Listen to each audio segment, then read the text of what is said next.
జలప్రలయం జరగడం అసంభవం. భూమి మీద అన్ని నీళ్లు లేవు, అలానే సైంటిఫిక్ ఎవిడెన్సెస్ అసలు లేనే లేవు అని ఎంతో మంది అనుకున్నారు. అయితే 1948 సంవత్సరంలో ఈస్టర్న్ టర్కీలో గొర్రెల కాపర్లు ఒక కొండపై బోట్ షేప్ లో ఒక పెద్ద ఆకారాన్ని చూసినట్లు తెలియజేశారు. అప్పుడు ఆ ప్రదేశంలో రీసెర్చ్ స్టార్ట్ అయింది. అయితే 2025 సంవత్సరంలో అమెరికన్ అండ్ టర్కిష్ రీసెర్చర్స్ అక్కడ ఉన్న సాయిల్ కంపోజిషన్ ని స్టడీ చేసి అందులో రూమ్స్ అండ్ కారిడార్స్ లో ఉండడం గమనించి ఇది న్యాచురల్ గా ఫామ్ అవ్వడం అసాధ్యం, ఇది మానవులు నిర్మించిన ఒక కట్టడం అయి ఉండాలని నిర్ధారించారు. అలానే దాని కొలతలు కూడా సరిగ్గా బైబిల్లో ఉన్న విధంగానే ఉండడము ప్రపంచాన్ని ఆశ్చర్యపరిచింది.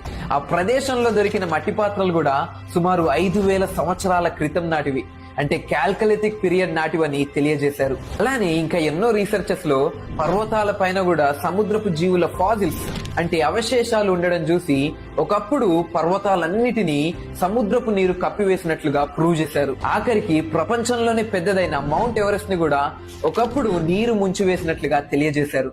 ఇది సాధారణమైన విషయం కాదు.